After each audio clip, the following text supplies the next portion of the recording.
do continue to track that breaking news. A state of emergency now in place in parts of south central, southwestern Kansas. That fast-moving fire burning more than 41,000 acres. Believe it or not, this fire started last night in Woods County, Oklahoma. The winds pushing this fire into Barber and Comanche counties, where it is now enormous. We have live team coverage of the fire danger. We begin with KAKE's Deb Ferris live in Barber County, where so far the fire cannot be stopped. Deb.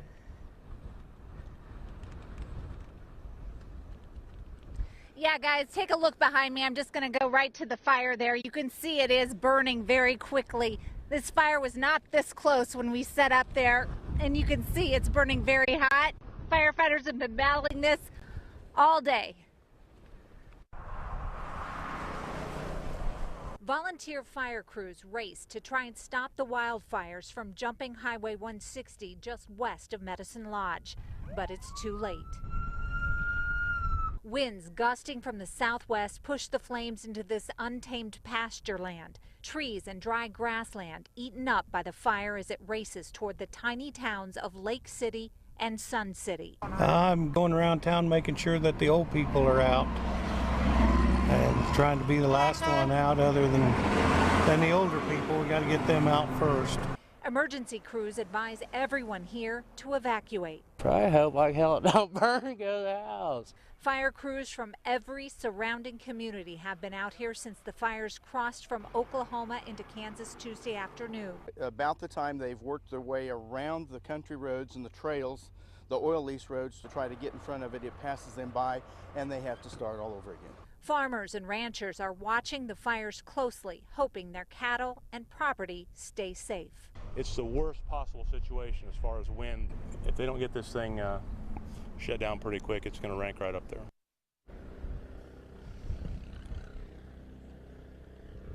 Yeah, take a look right here. This is happening live. This fire crew just arrived here on the scene to fight this fire that is trying to cross River Road just west of Medicine Lodge. You can see how quickly those flames move with this high wind. A very dangerous situation out here. All the roads coming west out of Medicine Lodge are closed at this time because of all the smoke. And I can tell you right now, there are more than one fire. There's more than one fire out here burning, because this one is further west of the one that we were at earlier. So they're just keep on coming and they're moving very quickly. Back to you. Debbie, please be safe. All of our crews out there, please use caution. Be safe. Chris Frank's out there too. You might want to think about moving. The fear right now is that the fire will move into Medicine Lodge as the cold front comes through and the wind shifts directions. Yeah, people there are now preparing in case they have to be evacuated. Monica Castro now in Medicine Lodge on what's being done to prepare. Yeah, we were just briefed over here about an hour ago. They said, you know, they're fighting fire in 4 different locations. Now, as you can see behind me, we do have crews. American Red Cross is out here. If you take a look over here to the side, that's just the water that they've been getting to obviously help those firefighters who have been out there for several hours. Now, what we are told is that they are not evacuating Medicine Lodge at this time, but they said, you know, if the need does arise, that is something that they will be tackling. Now, just to give you a perspective of what they're dealing with out there, and I'm sure Chris and Deb have probably told you this, but one of the main things that they're dealing with is how tricky that wind can be at this time. Also, they said that the canyons, just the terrain out there, is giving them a fight out there. Now, here is part of the briefing that we heard earlier. Or if the wind would just blow in one direction, I think it would help them guys out a whole lot. It's swirling out there, and it's killing us. That is making it super duper hard for those guys to do their job. It's going one way, and then the next minute it's going the other way. I've been monitoring the fire all day long. And I got to tell you, I can attest to how fast moving this fire is. A couple of times I got on roads, I was surrounded by fire and there was just nowhere to go but just keep going, even though you couldn't see the road in front of you.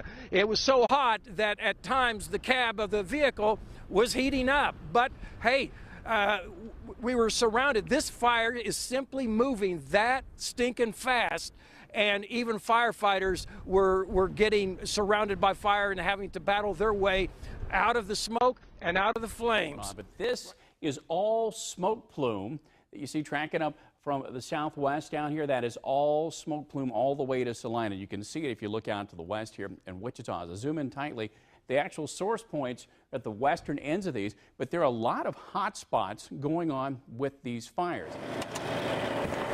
Are you keeping ahead of it? No, not even close. Has it jumped a road? I don't know that. Volunteer firefighters like Rex Robinson are strenuously trying to stay ahead of the fast-moving flames in the Gyp Hills along the Hartner Shortcut Road south of Medicine Lodge. On one side of the road, a farmer pulls a disc, turning up soil to make a fire break. On the other side of the road, Robinson and Jay Warman spray water on the fence line in hopes fiery embers won't light the grass.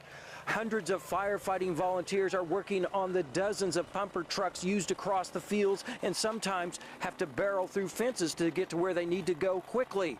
With so many square miles to cover, they don't have time to find an open gate to go through. This fire isn't waiting for them. It's on a fast break, and these volunteers have to move even faster to even try to keep up with it. What's the hardest part about what you're doing here? Just seeing the destruction of the fire. But you get yourself in harm's way, don't you? Yeah. You got We do it to save people. To save people, Jay Warman says, what's more noble than that principle? But it's a battle. And really, there are other places for these firefighters to be. They have lives away from this to live. What would you normally be doing if you weren't fighting this fire? I'd be managing a co-op. Is what I'd be doing. Where at? Coates, Kansas. I work on a farm and ranch, so I'd be feeding cows and getting chores done. What will you be doing this time of day? Working. Where at? Home lumber, Medicine Lodge. Diana Davis was at her brother's home in Barber County, helping him evacuate, when she and her family came face to face with flames. We got all loaded up, ready to leave, and the fire started coming up the driveway, and we couldn't leave. Luck was on Davis's side. She was able to get help quickly. We were very fortunate because one of the people with us was the dispatcher at an oil field company, and she dispatched all the water trucks to us, and without their help, we wouldn't have got out of there. As firefighters continue to battle blazes across the state, Harvey County Emergency Management Director Gary Denny urges people to take voluntary evacuations very seriously, especially when wind patterns have shifted fires in all directions. Some people could become trapped. Not only have they put themselves in harm's way, but they've put first responders in harm's way as well. If that happens, call 911 right away. And if you can't leave your home, shut doors, shut windows, stop the advancement of that fire the best they possibly can. Put the wet towels around the door, try to seal that smoke off, and make sure 911 knows what location within the structure that they are located. While the flames continue to threaten homes tonight, those living here in Barber County say it's sad to hear of people who have lost property. It's going to take a long time for people to get back to normal. These big fires you see back here, they don't concern me at all. There's a little small fire down here. It's on the north side of the fire line. This fire below is what concerns Greg Blanchett. This fire is just northwest of Sun City, several miles northwest of Medicine Lodge. Here's why it's a concern to Blanchett and other firefighters we can see battling it. As Blanchett says, the fire is on the northern fire boundary. The wind wants to blow it north. The firefighters below are trying to keep it from jumping that road, getting into the fire fuel north of it, and perhaps igniting a whole new breakout fire from there. If it gets past that line, it's going to take off again and it's going to start over. We might be seeing a birth of another large fire. Blanchett has been a volunteer firefighter in Harper for 33 years. He also owns a company that builds and sells fire trucks all over North America, so he knows a thing or two about fires. Earlier, we flew over Woods County, Oklahoma, near the town of Freedom. Blanchett points out what might be where the fire started Tuesday night. What can be seen from the air is burnt grass starting from a bridge on Highway 11 in Oklahoma. He says that's a classic arrowhead point, which could be where the fire started. What it is the very southern end of the fire, because the wind's blowing to the north. That's where it starts. And the reason we call it a point, it starts real narrow and then it starts spreading out the further it goes. This bird's eye view of Barber County, blanketed with 3.5 inches of snow, felt like a godsend on this Easter morning for rancher Lynn Packard. I was flabbergasted. I couldn't believe it'd go from so dry yesterday and a little moisture today. Barber County Attorney Gayton Wood says the powder did wonders for knocking out hot spots and worries for those within the burn lines. Snow is better than rain because rain hits the ground and runs off. This snow blanketed our area and slowly melted through the morning, allowing the ground to soak it in. The wildfires in Barber County are now 81% contained. That's up from just 31% yesterday and 15% from the day before. But it hasn't just been the snow. These Black Hawk helicopters have made more than 100 trips to fill up their giant water buckets to drop on flare-ups that are still sparking in the deeper canyons that missed much of the snow. The combination has been enough to start sending volunteer crews home after a long 5 days. I think we're only going to have 4 outside units tomorrow and one commander for them, so we're getting it down. So far, hundreds have helped the cause, some coming from as far as 5 hours away. It just makes you pretty humble when you see that many people coming in to help you.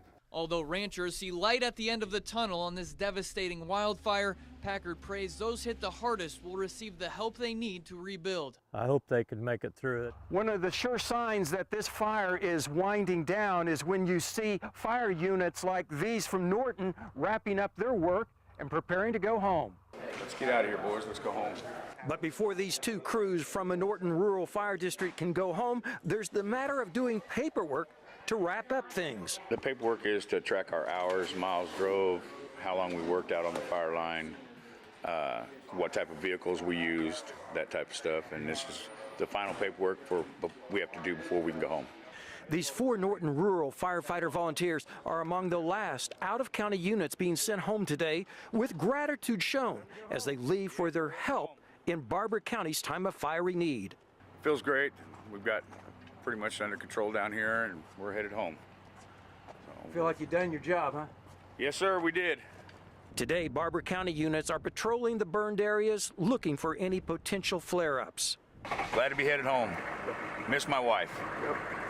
Fire authorities here assure us that those units leaving doesn't leave Barber County uncovered. Barber County fire units are checking for hot spots now, and those volunteers are ready to come back if this fire were to flare up again. Right now, we're in Medicine Lodge. Chris Frank, KAKE News. One of the first orders of business after the wildfires scorched the land here in Barber County is fixing fences. That's what these welders are helping to do right now here on the Alexander Ranch. Well, everybody's scrambling for a fence builder right now. That's why hired hand Monty Long is removing the fencing remains of what the fire destroyed on land owned by Mark Dugan. Dugan estimates 8 to 10 miles of fencing needs to be replaced. It's expensive, he says. Dugan and other landowners say fencing here costs roughly $10,000 to $12,000 a mile to replace. When you have to hire a bulldozer to work in some of these canyons, you can see why the price adds up. But you have to have fencing to keep livestock contained. But as you can see, it's a lot more work here than what I think a lot of people realize. And it will likely take weeks and months or maybe even longer to mend all the fences. Some ranchers are able to put cattle on fenced-in wheat fields for now until the pasture fences are replaced and while new grass grows. We're well on the way here on the Alexander Ranch as far as getting our fences fixed. And hopefully I can get a big surge of labor and we get a lot of it taken care of by the first part of next week. Alexander praising the work of welders Kevin and Cody from KR Services for their help in welding corner brace fabrication. We can't wait months for assistance. I mean, we have to get started now. That's the urgency, Alexander says, with the work being done here and on other ranches. The land is the rancher's livelihood, and fences are a necessary part of it. In Barber County, Chris Frank, KAKE News.